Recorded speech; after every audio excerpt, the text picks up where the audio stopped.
Tear into a real bakery baguette, and you hear it. That shattering, glossy, deep brown crust cracking apart. Then you bake at home, and yours comes out pale, soft, and a little sad. The single biggest difference usually isn't your flour, your recipe, or even your technique. It's something completely invisible. Steam. For the first few minutes of the bake, professional ovens are deliberately flooded with steam. It feels totally backwards, adding water into a hot oven to make something crisp. But that early burst of steam is quietly doing three powerful jobs at the same time, and together they're the secret behind almost every great loaf. To understand why it matters this much, you first have to picture exactly what's happening to the surface of your dough the instant it hits that heat. The instant your dough slides into a dry, hot oven, its surface immediately begins to dry out and harden into a crust.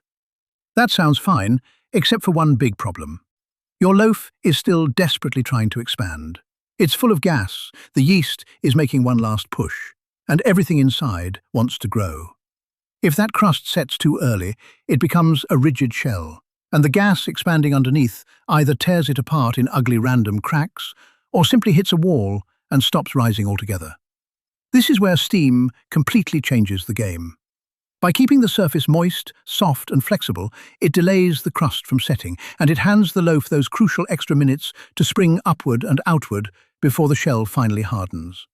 The payoff is more oven spring, bigger ears, and dramatically better volume. Steam's second job is the one that creates that signature bakery look you've been chasing.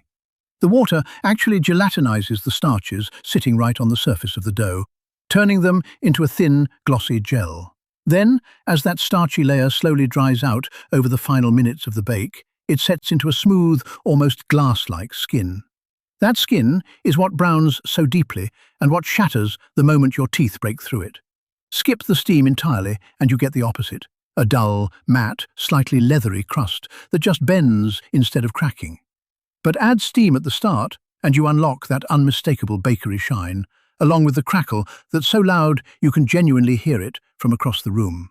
It's the difference between bread that looks homemade and bread that looks professional. The third job steam does is the sneaky one, and it's pure physics. Steam is a far better carrier of heat than dry air. When that hot steam meets the cooler surface of your dough, it instantly condenses back into water, and as it does, it releases a sudden burst of stored energy right onto the crust. It's the same reason a steam burn hurts so much more than hot air. That extra jolt of heat supercharges the early bake, helping your loaf spring even harder during the first few critical minutes. So let's add it all up. Steam keeps the crust soft so the bread can expand. It builds that glossy shell, and it blasts the surface with bonus heat. Three completely different jobs, all from one simple burst of water at the start. Once the steam clears and the crust finally begins to dry, the real transformation starts: browning.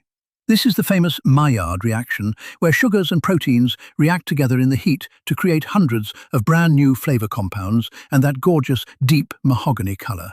It's the same reaction that browns a steak or toasts a marshmallow. Now, this is also why we score the loaf, that single slash across the top right before it goes in. It isn't decoration, it's a deliberate weak point, an escape hatch that tells the rapidly expanding loaf exactly where to burst open. Without a score, the bread tears wherever it's weakest, often in some ugly spot on the side.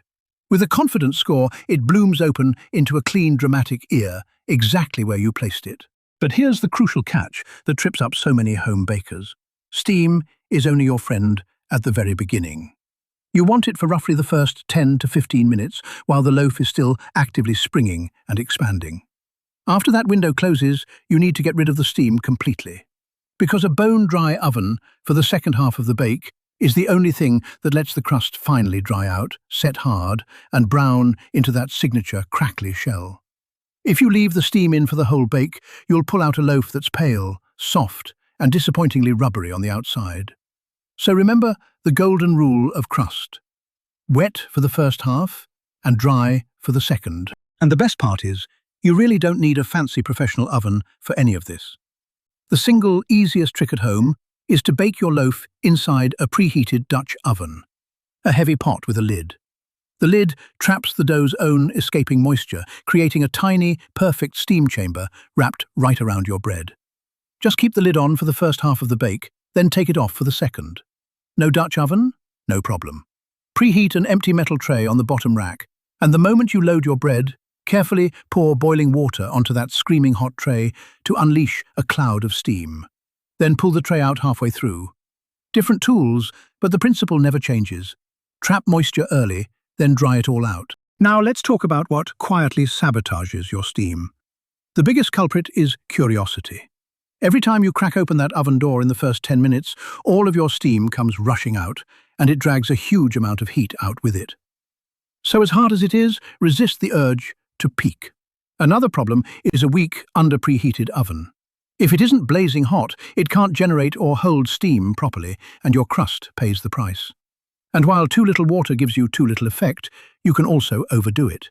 If the surface stays soggy and waterlogged for too long, you don't get a crisp, shattering crust at all. You get a thick, tough, chewy one instead.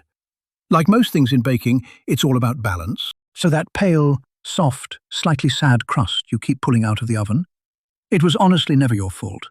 You were just baking in a completely dry oven the entire time, with no steam to work its magic. Trap steam for the first 10 minutes, then let the oven dry out, give your loaf one confident score, and you will finally pull out bread with a glossy, deep brown, genuinely shattering crust. It really is the closest thing baking has to a magic trick, and the secret ingredient this whole time was just water. Next time, in our final chapter on the bake, we go deep inside the crumb to answer one last question. Why does bread go stale, and what can you actually do to stop it?